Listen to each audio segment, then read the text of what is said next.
Petugas Reskrim Polsek Sukarame laku ke olah TKP di lokasi ruang karaoke hotel Jeru Hotel Rian Cottage, Jalan Perindustrian, tempat korban Aan Yohnizer Sudem tewas kena tujah oleh kawannya diketahui berinisial DD. Olah TKP dipusatkan di Jeru ruang karaoke nomor 231, tempat awal terjadinya keributan antara korban sama pelaku sama aksi penusukan terhadap korban. Jeru olah TKP ini petugas laku ke pencarian barang bukti yang diperlukan oleh pihak penyidik. Sama laku ke pemasangan garis polisi di lokasi kejadian.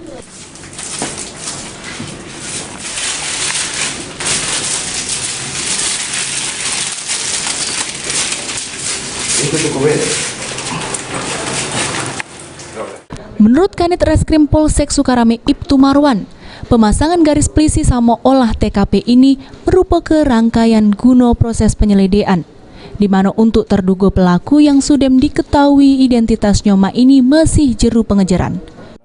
Perlu kami jelaskan, tadi kami mendatangi TKP perkara pembunuhan, di mana korban meninggal pada saat berada di diskotik RD, Jalan Perindustrian 2. Aji Deli Apal TV.